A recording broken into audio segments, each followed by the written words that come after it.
Before watching the video, don't forget to subscribe the channel and enable bell notification to never miss an update from us. Hello everyone, good morning all of you. This is Ashima and you're watching us on Entri channel.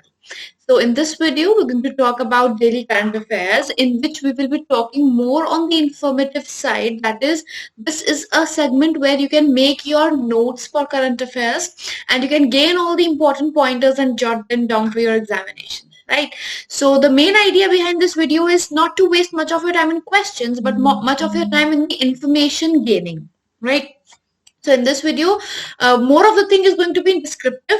That is, we'll be talking about the news events, but no more questions are going to be there. For questions, we have a separate segment designed for all of you, complete whole video, which is a quiz video. So quiz video is for all of you to practice the questions, whereas for the information gaining, you can come here every day and gain all your notes that are required.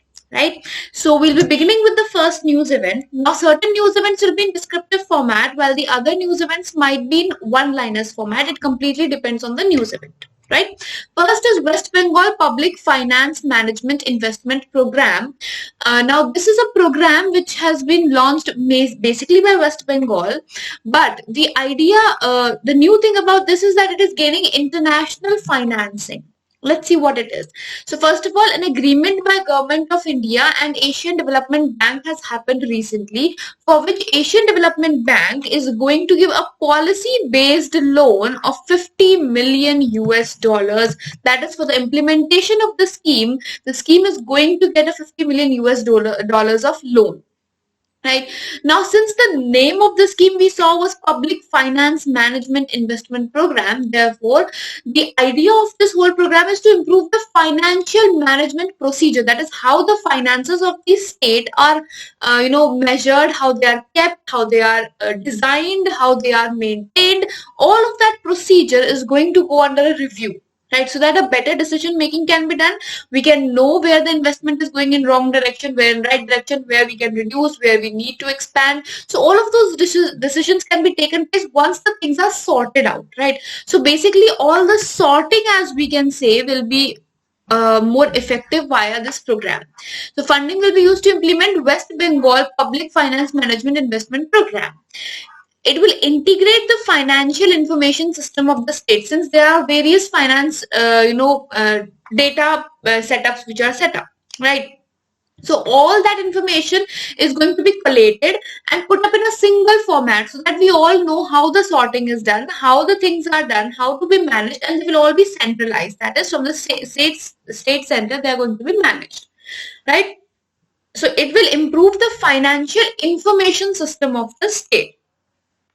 Now, additional 350,000 US dollars will be allotted for technical assistance. That is for all the technology that is required for integrating the financial management system.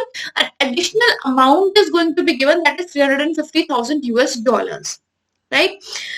This is the idea behind it, so that we all know where the money is going, where is it managed, where the things can be sorted, where they need to be more enhanced or decreased, right? This is the whole idea, and the funding has come from Asian Development Bank. Next is HSN Code. First of all, what is HSN? HSN is Harmonized System of Nomenclature, and it is a code of 6 digits.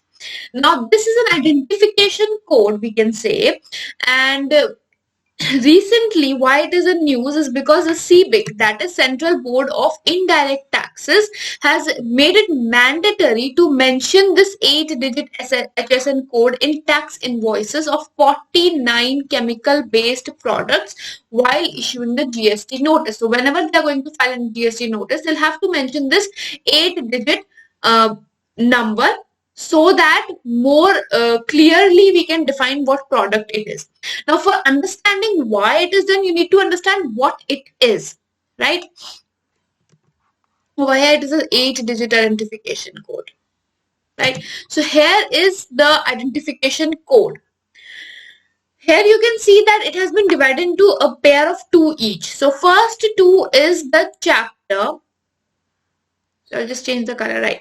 First two digits are the chapter. This is a whole. This whole is an HSN code, and in this, the first two digits are the code which will define the chapter. After that, the next two digits which you can see, these are the heading. Then we have a subheading of the next two digits. Now, after this, the other two digits which are there, they define the product, which is exactly the product. So right over here, you can see the code of HSN for onion. This is a code for onion. So first two digits are telling that it is an edible vegetable, right? Now in the vegetable, what it is? So in vegetable, out of the code, 03 is for onions, shallots, garlics, and leeks. So out of the four, it can be anything. Right, this is the heading. So out of these four, anything can be there. Next two digits will make it confusion between either it is fresh or chilled onions or shallots. Now out of the two, whether it's onion or shallots, so for that we have the next two digits which will clarify that it is fresh or chilled onions. So that is how this 8-digit code works. Now basically HSN is a 6-digit code, but in India we have 8 digits in this, right? That is the difference between, that is why earlier over here it was written 6 digits, because in India we use 8 digits, but otherwise it is a 6-digit code, right? So we are more particular about a lot of things, and therefore, so HSN code has 21 sections, 99 chapters, 1244 headings, and 5,224 subheadings. And it is a system for classification of goods which is used around the world. Right, it is a multi-purpose international product nomenclature, and why it is being used? Basically, it's used for taxation purpose, because when you're using this code, as we saw the example of onion, now in that we got a clarity, right? We didn't have to mention everything in the GST invoice or whatever the invoice we are using. So we didn't have to mention it exactly. We just have to put up the code, and they will identify what the product is. Right, and once we identify, they can know what rate of tax is going to apply on that particular product, because we know the product exactly which it is, right? So now CBIC is going to imply this in the taxation system of India. So while issuing a GST invoice, once this code is put up, once it goes to the scanning, they will know the exact product, and then they will know subsequent rate which is going to be applied for that particular product. So identification will be easy, and taxation of the particular product will be easy, and that is why HSN is going to be used for 49 chemical based products as of now. Not all the products, but for chemical based products, right? All right. Next is INS Vikrant. Now it has not been commissioned recently. It will be commissioned by the end of 2021 or by early 2022. So it has not been commissioned yet, but it is going to be commissioned soon enough, right? Now, why is this project important? INS Vikrant is very important because 75% of its material is indigenously developed. That is, it is promoting Atmanirbhar Bharat project. So Atmanirbhar Bharat project being implemented on shipment and building of the products or defense products of India. That is where also it is being implied. Therefore, it is important because 75% is made in India, right? And the carrier as of now is being constructed in Cochin shipyard. Cochin shipyard is the place where this is being developed as of now, right? Now, as of INS Vikrant, its motto is going to be Jayama Samyuddhi Sapradaha. Now, what does this mean and where has it been taken from? It has been taken from Rig Veda. It has been taken from Rig Veda, and it means I defeat those who stand against me. So it has been, this is an extract from Rig Veda, and it means that I defeat those who fight against me or who stand against me. Right now, it works on short takeoff but arrested recovery mechanism or Stobar mechanism. Now, it is something which is similar to INS Vikramaditya also, and it has 4 General Electric gas turbines as well. Right, this Stobar is this technology is also very important for all of us, as it is used to launch and recover aircraft from aircraft carrier. Launch and recover aircraft from aircraft carrier, and they are easy to build compared to the other system, that is Catobar, right?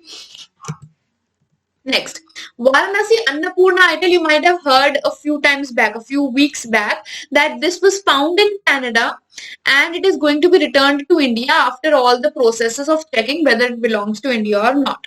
So this was found in Canada and it was stolen from a temple in Vijayanagar period in Tamil Nadu. So this belongs to Tamil Nadu and it was stolen in around 18th century.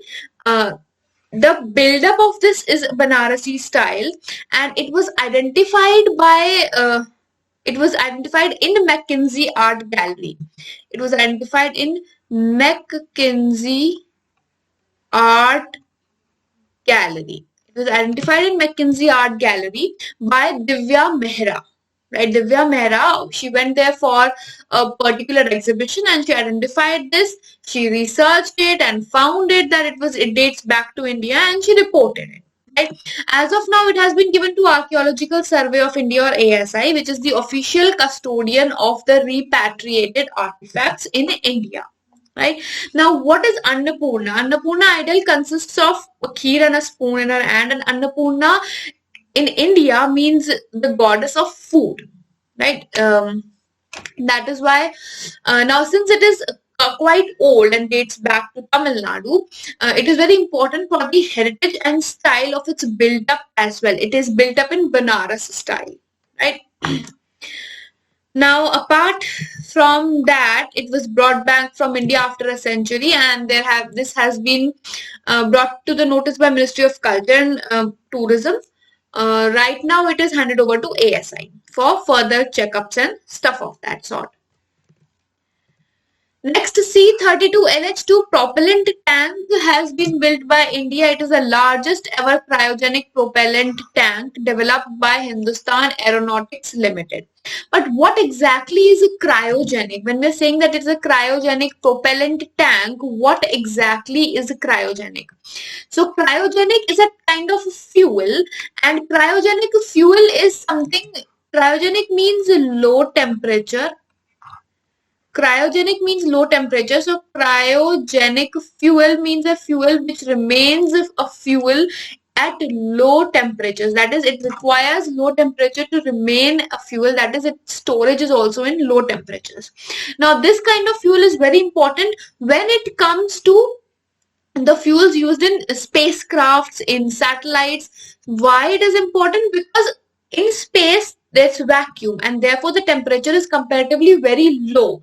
So for a fuel to work at that low temperature, we need these fuels called cryogenic fuels, and there are engines also specially made, that is cryogenic engines, right? Now this cryogenic propellant tank has been built by India and it increases the payload capacity of GSLV Mk3. How does it increase? From 4 tons, it is increased to 6 tons. From where did we take this technology of cryogenic, of creating cryogenic technology? So cryogenic technology has been taken by India from Russia. Russia gave us this technology. This technology was with USA also. It was with the China also, with Europe also, with Japan also. All these countries had this technology, but none of them was ready to give it to India. Finally, Russia gave it. They were all hesitant to give it to India, that what will happen, how will they use it, maybe they'll become less dependent on us, whatever the reason be. Right now, when we have this technology, now this is going to help India become a superpower in its own format, right? Because now we don't have to be dependent. As of now, we were dependent on Russia. That the cryogenic fuel and the storage thing is going to come from Russia. From France. I'm sorry. We were dependent on France. As of now, we were dependent on France. And in France also, on whom were we dependent? It was French Guiana. It was French Guiana on which we were dependent for heavy communication satellites. That is, from 5 to 6 tons satellite if we had to launch. The fuel propellant that we had to use, we had to borrow it from French Guiana. Right? So now we are becoming self-reliant on that part. Then Five Eyes Alliance. Now, Five Eyes Alliance, first of all, you must know what these Five Eyes are. It is an intelligence alliance which has Australia, Canada, UK, New Zealand, and United States of America. These are the 5 countries which are a part of intelligence alliance, and they have signed a UK-USA agreement. This is a multilateral agreement for cooperation in signal intelligence. Now, all these countries, this alliance was basically formed after World War II. After World War II, these countries decided that to function together, we need to work together in a better format. So for that, UK-USA agreement was signed. And recently there are certain uprisings from the Hong Kong side of China. That is why these 5 alliances have given an official statement as of now. Right, but before that, what 5 alliance purpose is? First of all, they want freedom of seas, freedom from fear. They want restoration of self-government to all those countries who do not have self-government. Right, that is why Hong Kong has come to a question as of now. Right, so there is an autonomy. So Chinese curbs are happening over there on autonomy of Hong Kong, and the idea of 5 Eyes Alliance is that all the countries should have freedom of choosing their own people to rule them.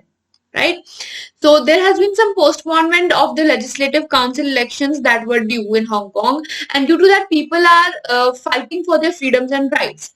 And since the idea of 5 Alliance is that self-government should be there for all those who are deprived of self-governance, right? So that is why these countries have given out an official statement from their own side, not supporting it and showing their concerns towards China becoming a power which is more controlling and against the idea of what post-World War II world wanted to be. Right. Next, Cyclone Burevi, which is named by Maldives, has hit Karaikal coast of Tamil Nadu after Cyclone Nivar. So recently, last week only, we had talked about Cyclone Nivar. Now, after Cyclone Nivar, another cyclone has hit Tamil Nadu, that being Burevi cyclone. Burevi has been named by Maldives, and this is the 3rd cyclone which has been formed in last 10 days in the Bay of Bengal and Arabian Sea. Right, and then we have a theremin musical instrument which has turned 100 years. Now this is a theremin musical instrument, and this is a musical instrument in which we do not need to touch the device. It just works on movement of fingers around. That is why it was kind of a unique thing that was brought in, and it was built with the idea it is something of a modern synthesizer, as we say. Right, it was developed by Leon Theremin. That is why its name is theremin. Leon Theremin had built this device called theremin musical instrument, right? And it works on electromagnetic waves, and therefore we do not need to touch the device for making it work. Right, and China has begun to import rice from India for the first time in the last 3 decades. Before this, China was never importing rice from India, but now for the first time, China has imported about 4 million tons of rice. 4 million tons of rice has been imported by China from India, and this is basically because there was an offer from India at a very discounted price. That is why. Then Singapore has become the first country to allow the sale of cultured meat. This meat is created from animal cells without slaughtering the chicken. That is, chicken is not slaughtered or killed. The meat is created from animal cells. So that is something of a lab created meat or a cultured meat, as we can say. They have cultured the meat rather than killing the animal for it. Then United Kingdom has approved Pfizer's COVID-19 vaccine. Now there is something of a thing called emergency approval. So whenever a medication is required in urgency and it shows a good quality of result, though wide test has not been done, but it shows good quality results as for whatever has been done, then there can be an emergency approval rather than going through the whole process. The whole process goes on in the backwards or behind the scene, whereas in front it is approved so that people can begin using it and people are not much harmed. Much harm is not done. Like a bit of harm can be controlled. So the processing goes back end. So certain stages are there for every vaccine to be approved. As we all know, there are 3 phases. So since this vaccine shows 95% effect, they have given a temporary approval to it. Background checks are still going on. All the tests that are required, they are still going on. But Pfizer COVID-19 vaccine has been given a temporary approval, that is, can begin its usage till we are doing the testing as well. Right. International Day of Persons with Disabilities is celebrated on 3rd of December, and this year the theme is Building Back Better towards a disability inclusive, accessible and sustainable post-COVID-19 world. Australian Square Kilometre Array Pathfinder is a new type of radio telescope which has been developed by Commonwealth Scientific and Industrial Research Organisation. Next, Gujarat Forest Department has transferred 12 leopards to a private rescue rehab center in Jamnagar. So it has been transferred from Sakkar Bog Zoological Park of Junagadh to Greens Zoological Rescue and Rehab Kingdom in Jamnagar. And this is a leopard transfer that has happened recently. Leopards census last was held in 2014. Last census of leopards was held in 2014, and it had estimated that the population of the cats or leopards in India is about 12,000 to 14,000. Right? Now, conservation of leopard is under which schedule? So, leopard conservation is in Schedule 1 of the Constitution of the Wildlife Protection Act 1972. So of 1972, we have Wildlife Protection Act, and according to WPA 1972 Schedule 1, leopards are under conservation status. They are vulnerable as per the IUCN Red List also. They are vulnerable species. They are in Schedule 1 of the Wildlife Protection Act, and they are included in Appendix 1 of cities. Cities also has its rules. So for cities, it is in Appendix 1, all the leopards. Then China recently connected its first indigenously developed the 3rd generation nuclear power reactor, Hualong 1. So Hualong 1 has become a part of generation of electricity in China. It's a major one now, and it is a Hualong 1 is a nuclear power reactor, a first of its kind of China, 3rd generation nuclear power reactor. This is an important question. China being a neighboring country, a very pest for us as of now, and its developments are quite in news because of the huge technological advancements that they are making on their own. Right? Now with this, I'll be winding up the segment. For all of you who want to attempt the quiz as well, who want to take the questions as well, you can download Entri app. Now on Entri app, you'll find an everyday quiz that happens. Everyday quiz happens on Entri app, which is about 10 to 12 questions every day. You can take that quiz, not much of your time, and it will help you in keeping in touch with the questions as well for everyday basis. Weekly classes we already have, but for everyday basis, just in case you want to keep in touch, you can download the app and take the quiz. Right? I'll see you